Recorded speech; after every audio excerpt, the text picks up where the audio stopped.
പ്രിയമുള്ളവരെ, പശ്ചിമേഷ്യയെ സംബന്ധിച്ച് പുറത്തുവരുന്ന ഏറ്റവും പ്രധാനപ്പെട്ട വാർത്തകളിലൊന്ന് ഇസ്രായേലി പ്രധാനമന്ത്രി ബെഞ്ചമിൻ നെതന്യാഹുവും അമേരിക്കൻ നയതന്ത്ര പ്രതിനിധി ടോം ബാരാക്കുമായി കൂടിക്കാഴ്ച നടത്തിയെന്നതുമായി ബന്ധപ്പെട്ടാണ്. അതായത് വരും ദിവസങ്ങളിൽ അമേരിക്കൻ പ്രസിഡന്റ് ഡൊണാൾഡ് ട്രംപും ഇസ്രായേലി പ്രധാനമന്ത്രി ബെഞ്ചമിൻ നെതന്യാഹുവും തമ്മിൽ കൂടിക്കാഴ്ച നടത്തുന്നുണ്ട്.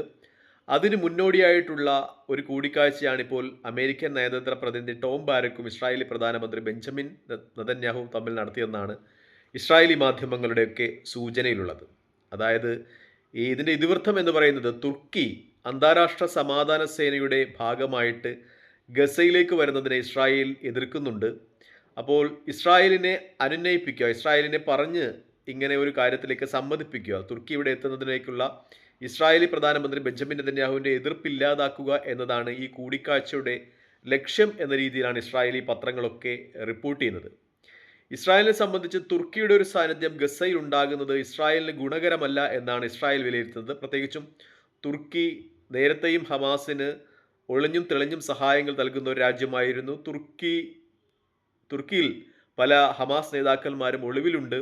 അതുകൊണ്ട് തുർക്കി സൈന്യം ഗസയിലെത്തിയാൽ അത് ഹമാസിനെ സഹായിക്കുന്ന രീതിയിലേക്ക് വളരും എന്നാണ് ഇസ്രായേലി പ്രധാനമന്ത്രി ബെഞ്ചമിൻ നെതന്യാഹുവിൻ്റെ ഒരു ആരോപണം. അതുകൊണ്ടാണ് ബെഞ്ചമിൻ നെതന്യാഹു തുർക്കി സൈന്യം ഗസയിലേക്ക് സമാധാന ദൂതുമായി വരുന്നത്, അന്താരാഷ്ട്ര സമാധാന സേനയുടെ ദൂതുമായി അതിൻ്റെ ഭാഗമായി ഗസയിലേക്ക് എത്തുന്നത്, എതിർക്കുന്നത്. പക്ഷേ ഡൊണാൾഡ് ട്രംപിൻ്റെ ഒരു അഭിപ്രായ പ്രകാരം ഏറ്റവും കൂടുതൽ ഹമാസിനെ സ്വാധീനിക്കുവാൻ കഴിയുന്ന ഒരു രാഷ്ട്രം തുർക്കിയാണ്.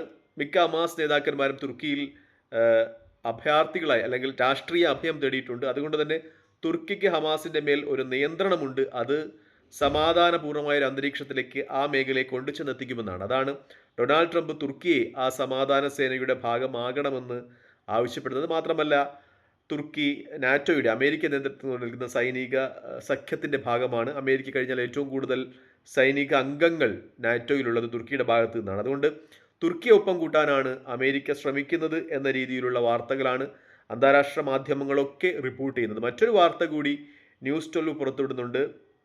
ഇസ്രായേൽ വെടിനിർത്തൽ കരാർ നിലവിൽ വന്നതിന് ശേഷം ഗസയിൽ നടത്തുന്ന ആക്രമണങ്ങൾക്ക് മേൽ ശക്തമായ മുന്നറിയിപ്പ് അമേരിക്കയുടെ ഭാഗത്തു നിന്ന് ഉണ്ടാകുന്നു എന്നതുമായി ബന്ധപ്പെട്ടാണ്. അതായത് അമേരിക്ക ഇസ്രായേലിന് ശക്തമായ മുന്നറിയിപ്പ്, താക്കീത് നൽകുന്നു ഗസയിലേക്ക് ഇസ്രായേൽ ഇപ്പോൾ നടത്തുന്ന ആക്രമണങ്ങളെ കുറിച്ച് എന്ന ഒരു വാർത്ത കൂടി ന്യൂസ് 12 റിപ്പോർട്ട് ചെയ്യുന്നുണ്ട്. ഈ വാർത്തയ്ക്ക് അടിസ്ഥാനമായി അന്താരാഷ്ട്ര നയതന്ത്ര വിദഗ്ധർ പറയുന്നൊരു കാര്യമുണ്ട്. അതായത് ഈ അടുത്ത ദിവസങ്ങളിൽ അറബ് രാജ്യങ്ങൾ അവർ കൂടുതൽ ഇറാനുമായിട്ടും ചൈനയുമായിട്ടും റഷ്യയുമായിട്ടും തുർക്കിയുമായിട്ടും ഒക്കെ അടുക്കുന്ന ഒരു സവിശേഷമായ കാലാവസ്ഥയാണുള്ളത്. മിക്കപ്പോഴും ഈ രാജ്യങ്ങളുടെ പ്രതിനിധികൾ ഇറാൻ സന്ദർശിക്കുന്നു, ഇറാനിൽ നിന്നുള്ള നയതന്ത്ര പ്രതിനിധികൾ അറബ് രാജ്യങ്ങൾ സന്ദർശിക്കുന്നു. മാത്രമല്ല ചൈനയുമായും റഷ്യയുമായും തുർക്കിയുമായിട്ടും ഒക്കെ സൈനിക വ്യാവസായിക വാണിജ്യ ബന്ധങ്ങൾ ഊട്ടിയുറപ്പിക്കുന്ന തിരക്കിലാണ് ഈ രാജ്യങ്ങളിലെ ഭരണാധികാരികൾ. അത് അമേരിക്കയെ സംബന്ധിച്ചോളം ആ രാജ്യങ്ങളുമായിട്ട് അറബ് രാജ്യങ്ങൾ, ആ മേഖലയിലെ രാജ്യങ്ങൾ ഒരു സാമ്പത്തിക സൈനിക സഖ്യത്തിലേർപ്പെടുന്ന പക്ഷം അമേരിക്കയുടെ തന്ത്രങ്ങൾ അല്ലെങ്കിൽ അമേരിക്കയുടെ ആ മേഖലയിലുള്ള സ്വാധീനം നഷ്ടപ്പെടുന്നതും അമേരിക്കയുടെ സാമ്പത്തിക വ്യവസ്ഥയെ സാരമായി ബാധിക്കുന്നതുമാണ് എന്ന് അമേരിക്ക മനസ്സിലാക്കുന്നുണ്ട്. അമേരിക്കയുടെ സാമ്പത്തിക സ്ഥിതിയെ ഈ രാജ്യങ്ങൾ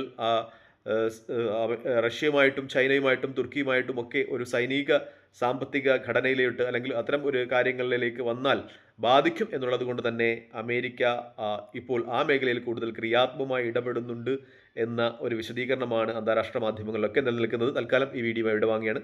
മറ്റൊരു വീഡിയോ കാണുന്നവരെ നന്ദി, നമസ്കാരം, ജയ് ഹിന്ദ്. വീഡിയോ ഇഷ്ടപ്പെടുന്നുണ്ടെങ്കിൽ ലൈക്ക് ചെയ്യുക, ഷെയർ ചെയ്യുക, കമൻറ്റ് ചെയ്യുക. മറ്റൊരു വീഡിയോ കാണുന്നവരെ ജയ് ഹിന്ദ്.